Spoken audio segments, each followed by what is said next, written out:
Hello ನಮಸ್ಕಾರ ಎಲ್ಲರಿಗೂ. ಇವತ್ತಿನ ಮಿನಿ ಬ್ಲಾಗ್ ನಾನು ಸ್ಟಾರ್ಟ್ ಮಾಡ್ತಾ ಇದ್ದೀನಿ. ನಂದೆಲ್ಲ ಎದ್ದು ಹಲ್ಲುಜ್ಜಿ ಎಲ್ಲ ಆಯಿತು. ನನ್ನೊಟ್ಟಿಗೆ ಮಗನೂ ಎದ್ದಿದ್ದ ಬೆಳಿಗ್ಗೆ ಬೇಗ. ಸೊ ಅವನು ಹಲ್ಲುಜ್ತಾ ಇದ್ದ. ನಾನದು ವಿಡಿಯೋ ಮಾಡಿದ್ದನ್ನು ನೋಡಿ ಅವನು ಅಡುಗೆ ಕೂತ್ಕೊಳ್ತಾ ಇದ್ದ. ನಮಗೆ ಇವತ್ತು ಚಾಕ್ಕೆ ಚಪಾತಿ ರೆಡಿಮೇಡ್ ಚಪಾತಿ ನಾನು ಕಾಯಿಸ್ತಾ ಇದ್ದೆ. ಮತ್ತು ಮಕ್ಕಳಿಗೆ ಮತ್ತು ನನಗೆ ಸೇರಿಸಿ ಬಾದಾಮ್ ಮಿಲ್ಕ್ ಮಾಡ್ತಾ ಇದ್ದೇನೆ. ಮೂವರಿಗೆ ಮಾತ್ರ. ಹಸ್ಬೆಂಡ್ ಅನ್ನ ಚಹಾ ಕುಡಿತಾರೆ. ಸೊ ಅವರೇ ಬೆಳಿಗ್ಗೆ ಬೇಗ ಎದ್ದು ಅವರೇ ಮಾಡ್ತಾರೆ. ಮತ್ತು ಈ ಚಪಾತಿಗೆ ಕೋಕೋ ಮತ್ತು ಬಾದಾಮಿದ್ದು ಕ್ರೀಮ್ ಅದನ್ನು ಹಚ್ಚಿ ಕೊಡ್ತಾ ಇದ್ದೇನೆ ಮಕ್ಕಳಿಗೆ. ಅದು ಚೆಂದ ಅದನ್ನು ಕೊಟ್ಟು ಅದರಲ್ಲಿ ತಿಂತಾರೆ, ಇಲ್ಲಾಂದರೆ ಖಾಲಿ ಚಪಾತಿ ತಿನ್ನೋದಿಲ್ಲ. ಮತ್ತು ದೊಡ್ಡವ ಇನ್ನೂ ಹೇಳ್ಬೇಕಷ್ಟೆ. ಅವನನ್ನು ಎಬ್ಬಿಸಿ ನಾನು ಬಾದಾಮ್ ಮಿಲ್ಕ್ ಮತ್ತು ಚಪಾತಿ ತಿನ್ನಲಿಕ್ಕೆ ಕುಳಿತುಕೊಂಡೆ.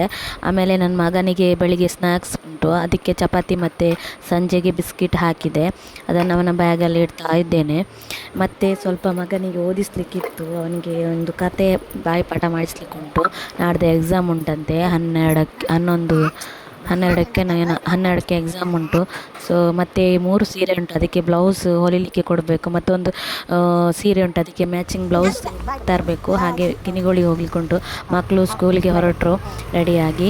ನಾನಿನ್ನು ರೆಡಿಯಾಗಿ ಕಿನಿಗೋಳಿಗೆ ಹೋಗಬೇಕು. ಹಾಗೆ ರೆಡಿ ಆದೆ ನಾನು. ಮತ್ತು ನನ್ನ ಹಸ್ಬೆಂಡ್ ರೆಡಿ ಆಗ್ತಿದ್ದಾರೆ. ಅವರ ಬೈಕಲ್ಲೇ ಕಿನಿಗೋಳಿ ತನಕ ಹೋಗೋದು. ಕಣ್ಣೆಂಥದ ಕಸ ಬಿತ್ತು ಹಾಗೆ ತುರಿಸ್ತಾ ಉಂಟು. ನಾಳೆ ಶುಕ್ರವಾರ ಅಲ್ವಾ, ಪೂಜೆ ಉಂಟಲ್ಲ, ಹಾಗೆ ಹೊರಗಡೆ ಸ್ವಲ್ಪ ಕ್ಲೀನ್ ಮಾಡಿದ್ದೆವು ನಾನು ಮತ್ತು ಹಸ್ಬೆಂಡ್ ಸೇರಿ. ಹಸ್ಬೆಂಡು ರೆಡಿ ಆದರು, ಇನ್ನು ಹೊರಡೋದು ನಾವು. ಹೊರಟೆವು. ಆಮೇಲೆ ಇಲ್ಲೇ ನಾನು ಹೊಲಿಲಿಕ್ಕೆ ಕೊಡೋದು ಬ್ಲೌಸ್ ಎಲ್ಲ. ಸೊ ಇಲ್ಲಿ ಬ್ಲೌಸ್ ಕೊಟ್ಟು ಸೀದಾ ಕಿನಿಗೋಳಿ ಪೇಟೆಗೆ ಹೋದೆ. ಅಲ್ಲಿ A to Z ಉಂಟು, ಅಲ್ಲಿಗೆ ಹೋದೆ.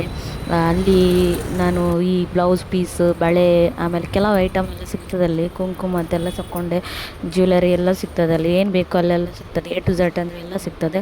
ಆಮೇಲೆ ಅಲ್ಲೆಲ್ಲ ತಗೊಂಡು ಏನು ಬೇಕು ನಂಗೆ ಅದೆಲ್ಲ ತಗೊಂಡು ಸೀದಾ ಕಿನಿಗೋಳಿ ಪೇಟೆಗೆ ಬಂದೆ. ಅಲ್ಲಿ ರಿಕ್ಷಾ ನನಗೆ ಹೂ ಬೇಕಿತ್ತು. ರೋಡ್ ಸೈಡಲ್ಲಿ ಹೂ ಎಲ್ಲ ಸಿಗ್ತದಲ್ಲ, ಅದು ಹೂ ಬೇಕಿತ್ತು. ಅದಕ್ಕೆ ನಾನು ರಿಕ್ಷಾದಲ್ಲಿ ಹೋಗುವ ಅಂತ ಅಂದ್ಕೊಂಡೆ. ಅದೇ ರಿಕ್ಷಾ ಸ್ಟ್ಯಾಂಡ್ ಹತ್ರ ಬಂದೆ. ಆಮೇಲೆ ರಿಕ್ಷಾ ಸಿಕ್ಕಿತ್ತು. ರಿಕ್ಷಾದಲ್ಲಿ ಕುಳಿತುಕೊಂಡು ಸೀದಾ ಬಂದೆ. ಅಲ್ಲಿ ರೋಡಲ್ಲಿ ಬರುವಾಗ ರಥ ಹೂ ಸಿಕ್ಕಿತ್ತು. ನನಗೆ ರಿಕ್ಷಾದ ಅಣ್ಣ ರಥ ಹೂ ಎಲ್ಲ ತೆಗೆದು ಕೊಟ್ಟರು. ಪಾಪ ಒಳ್ಳೆ ಹೆಲ್ಪ್ ಮಾಡಿದರು ಅವರು.